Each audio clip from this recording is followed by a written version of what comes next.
for sure, na-experience ng dumaan sa moment na meron kang problemang iniiyakan and then later on, kapag naalala mo na, pinagtatawanan mo na lang. At madalas, yan pa yung mga moments na magbibigay sa atin ng mahalagang aral sa buhay. Yes, kaya sa ating Mars Sharing Group, samahan natin sina Mars Herlene and Mars Gina, balikan ng ilan sa kanilang Iyak Tawa Lessons in Life. Simulan natin sa Iyak Tawa Lesson number 1 ni Mars Herlene. Ayan. Ano ba to?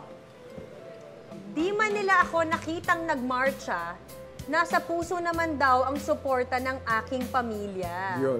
Ano yun, Mars? Nagmarcha saan? Nag-graduate ata, Mars. Oo, graduate ako, sabi ko, pa, samahan mo ako, gagraduate na ako sa sa Monday. Tapos sabi ni Papa, mama mo na lang, kaya ng mama mo yan. Tapos pagdating ko sa mama ko, ma, ikaw daw sumama sa akin, ikaw kaya mo daw yan. Anong ginagawa ng ama mo? Siya papuntay mo hanggang sa hindi na lang ako umuwi, nakitulog na lang ako kala Ma'am Tracy. Tapos, dun, so walang nanood sa graduation mo? Wala, naki-celebrate nga lang ako sa Hapchan eh, sa may kaklase ko eh. Inantay ko muna makalabas lahat bago ako lumabas. Nung lumabas ako, nakita ko nung kaklase ko, si MC Sulit. Sabi sa akin, Budol, sakay ka na. Sabi ko, hindi, andyan yung yung ko, sila nanay, tatay, pero wala naman talaga. Pero sinakay na nila ako. Tapos doon ko na sinabi na... Sinungaling ka pa. Para kunwari nandyan. Naiyak ka? Sa prank, oo. Ayun nga yung parang nakakaiyak naman. Papaiyak na nga siya, paiyak na nga siya. Sabi ko na yun dun sa sa magpakailanman eh. Sabi ko na. Nakakalungkot lang kasi napagtapos ko yung pag-aaral ko ng sarili ko lang. Yun na lang gagawin nila, hindi pa nila nagawa, no? Pero naipaliwanag ba nila sa'yo, Mars, kung bakit hindi ka nila nasamahan? Wala, tinatanong ko parang nagtuturuan lang talaga sila kasi ayaw nila magkita talaga.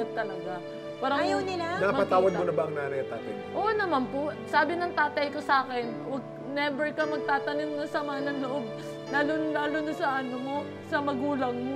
Kaya yung kahit bugbugin ako, hindi ako nagtatanim sa sama ng loob. Hindi na bugbog ka? Joke lang, hindi na pala. Dati lang pag napapalo. Growing. Early. Hindi kasi... Alam mo, napapaiyak tawa mo ako, ha? Gusto ko umiyak, pero natatawa ako sa'yo. Hindi kasi ayokong sabihin na na napagdaanan ko yung bugbog. Kasi nagbago naman na sila. Parang ayokong gawing masama yung magulang ko. Baka ako lang din yung masama dati, kaya nila nagagawa yun. Kung ano man ang nagawa na pagdaanan nyo ng magulang mo, kita mo naman ikaw You're very ngayon. blessed. Tingnan mo naman. Sikat na sikat ka na sa mundo. Sa May ata, gagraduate na ako. Fourth year college Hindi ka na pa ako. naman sure, Mars.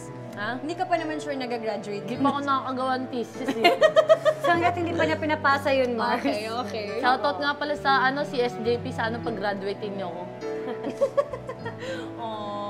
Okay, Mars. Pero aabangan namin ang graduation photo mo with your nanay at tatay. Nag-post nga ako yun eh.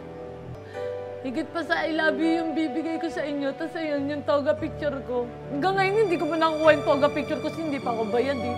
Oo. Pinapapunta na lang ako, libre na lang daw. Wala akong picture sa bahay na may graduation pic ako.